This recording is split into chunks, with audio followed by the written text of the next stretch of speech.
Last Concall, I attended a meeting of the European Council on the 26th of June in Brussels. The substantial items on the agenda included support for Ukraine, the situation in the Middle East, European security and defence, and the preparation of upcoming EU summits with third country partners and regions. The Council also returned to enhancing Europe's competitiveness in the context of global economic developments, not least the ongoing European Union-US trade negotiations. Other items covered were migration, support for the Republic of Moldova, the situation in the Western Balkans, the European Union's internal security and crisis preparedness, and other discussions included external relations with Libya and the Sahel. I will deal with Ukraine, the Middle East, in particular the humanitarian situation in Gaza, European security and defence, competitiveness and trade, and Minister Byrne will later speak to all other issues. Support for Ukraine following Russia's illegal war of aggression continues to be a top priority for the European Union.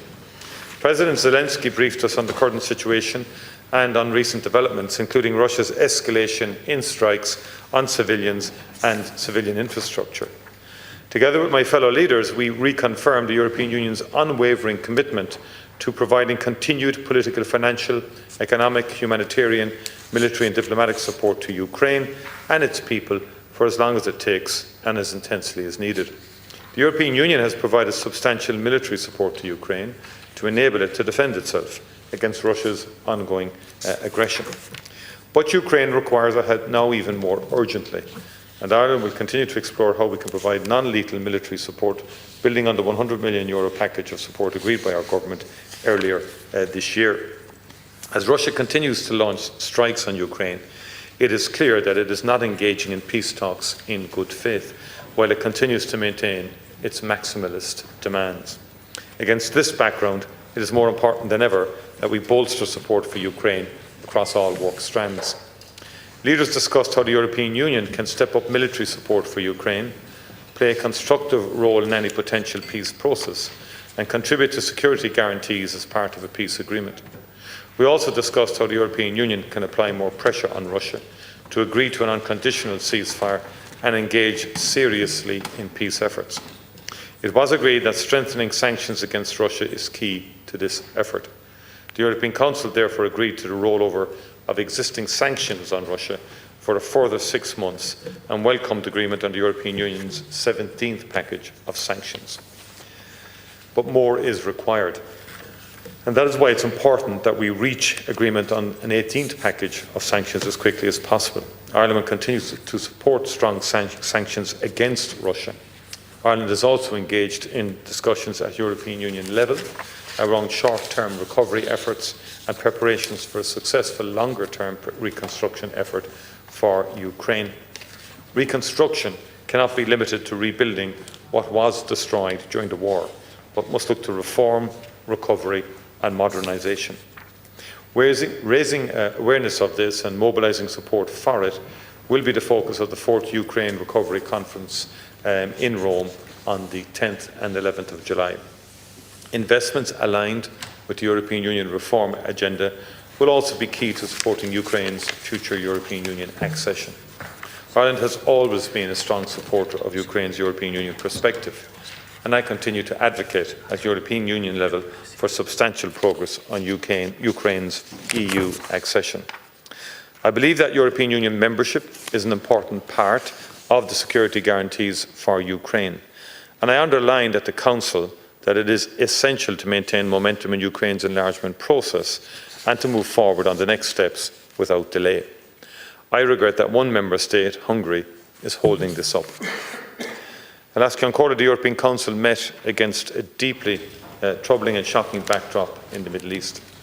I again emphasised and strongly contributed to the need not to lose sight of the catastrophic situation in Gaza.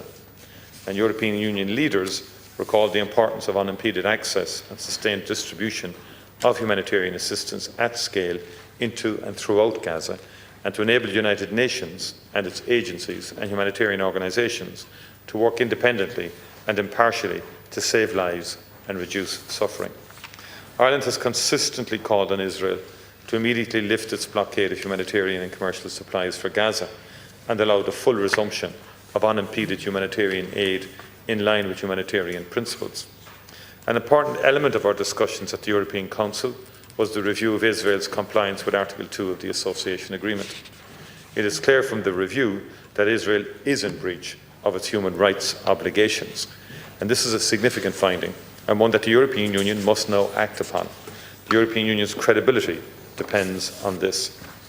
In this context, I welcome that the European Union High Representative will bring an inventory of options for follow-up action for consideration by Member States to the July meeting of the Foreign Affairs Council. Ireland has consistently said that all options must be considered, up to and including suspension of the Association Agreement. This is about holding Israel to account and using all the tools at our disposal to apply pressure on Israel to respect its obligations under international humanitarian law. We must use all available levers to bring this awful conflict to an end. There must be a ceasefire leading to a permanent end to the conflict. All remaining hostages must be released. The people of Gaza and the loved ones of those held hostage by Hamas have suffered for far too long. The European Council also recalled its commitment to a lasting and sustainable peace based on the two-state solution.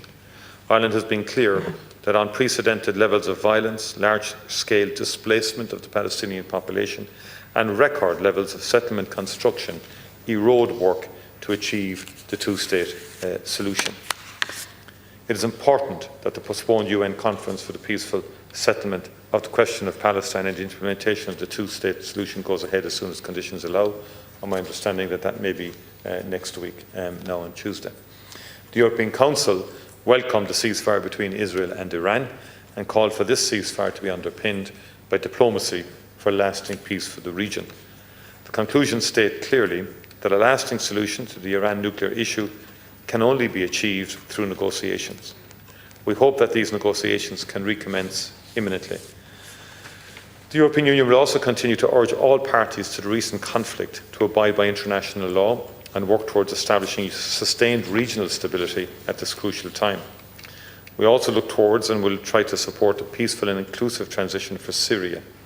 On Lebanon, we value that the European Council called for all parties to uphold the ceasefire agreement and recognised the stabilising role of UNIFIL in the region, a role to which Irish troops are bravely contributing to. The European Council discussed implementation of commitments made earlier this year to enhance Europe's defence capabilities and readiness within the next 5 years. The international security environment continues to deteriorate and to be contested, dynamic and volatile. The EU is acting with greater decisiveness, ambition and speed to tackle the threats we face. Ireland must be a part of this process because we are part of the European Union and because such threats are existential for the way in which we live our lives across the European Union. We believe that the White Paper on the future of European defence presents Ireland with a unique opportunity to join with other EU member states to enhance our individual and collective preparedness and capabilities across all areas of security and defence. Ireland will consider joining projects in areas where capabilities and needs have been identified by our defence forces and the Department of Defence. Other member states may have wider interests, but it has been made clear in the White Paper that the positions of all member states will be respected, including those like Ireland that are militarily neutral. Member states remain in the driving seat in determining the capabilities they require nationally, and it remains a national prerogative to decide how to use capabilities developed jointly. I welcome the adoption by the Council of the Security Action for Europe SAFE regulation, which will provide member states with a financing mechanism to support their investment in defence. However, I would stress that decisions on defence spending remain a matter for individual member states. We are focused on developing our national defence capabilities and transforming our defence forces, and we will leverage the common procurement opportunities offered under the SAFE regulation as much as possible to progress delivery of Ireland's defence capabilities and needs as quickly as possible.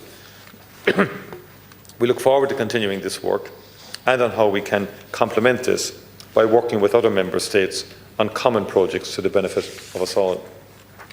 Last Cloncola, leaders returned to competitiveness issues, having agreed in March that 2025 will mark a step change in our collective action to strengthen the European Union's single market. It is clear that geopolitical developments and the pace of technological advances are posing new challenges to Europe's economic dynamism, which remains constrained by fragmented market rules in fast-evolving services sectors. Last year's Draghi report highlighted in particular the key performance gap with the United States in terms of scaling fast-growing young firms at the technological frontier. There is much we can do to simplify regulatory frameworks and reduce administrative burdens on firms. And we must also remove barriers within the single market, particularly for services. Recent work by the IMF suggests that remaining single market barriers are equivalent on average to a 44% tariff on goods and a 110% on services. So there's a lot we can do ourselves in respect of removing barriers and making ourselves more competitive within the single market. Leaders welcomed in this context the detailed single market and start-up and scale-up strategies presented by the Commission in May and called for work on their implementation to begin without delay. I made clear my own view that we must make Europe the best place to start and grow a business, including through a completely modernised digital environment and strong investment in research and innovation. I strongly welcome the broad-based agreement we have established that this will remain a crucially important political focus for the period ahead. The European Council also endorsed the Commission's proposal that Bulgaria adopt the euro on the 1st of January 2026, having fulfilled all the convergence criteria set out in the treaty. Let me just take this opportunity to congratulate Bulgaria on reaching this important milestone towards becoming the 21st member of the single currency area from the beginning of next year. In the context of strengthening our competitiveness, European leaders reflected on the European Union's place in the world. This takes in a number of perspectives, including our trade relations. And this is not just about current negotiations with the United States, but also how the European Union can focus on market diversification via an expanded set of EU free trade agreements and work with other like-minded regions and groupings. While European Union-US trade negotiations were not a formal agenda item, they were naturally a topic of interest and discussion among leaders. During the summit, Commission President von der Leyen provided an update on the current state of trade negotiations with the United States, and there was a strong view among EU leaders that the Commission should have a mandate to continue to negotiate a deal with the US. Leaders also agreed that while a successful outcome to the negotiations and an agreement that works for both sides remains the objective, the work on potential countermeasures that protects EU businesses and consumers must also continue. As the House will be aware, the deadline to reach agreement or to end the US pause on higher tariff rates has now been extended to August the 1st. It is increasingly clear that any deal is likely to include a baseline tariff. It is very important, therefore, that the European Union seeks to achieve a zero-for-zero approach for as many sectors as possible. The Government has been engaging actively with the Commission to ensure that they understand Ireland's position and concern in areas such as pharmaceuticals, medtech and agri-food. I spoke again with President von der Leyen on Monday when she updated me on the latest situation. I wished her, Commissioner Šefčovič, and their team in the Commission well in their efforts to secure the best possible deal for the European Union. In spite of recent turbulence, the European Union is in prime position when it comes to global trade. The openness of our trade regime has meant that the European Union is the biggest player on the global trading scene, and this is worth defending. This was yet another busy and important meeting of the European Council. It was clear from our discussions that we face many challenges, and it is important now that there is effective follow-up to the conclusions of the meetings across a range of areas. Leaders will return to many of these issues to assess progress and discuss further actions at the next formal meeting of the European Council in October. Thank you.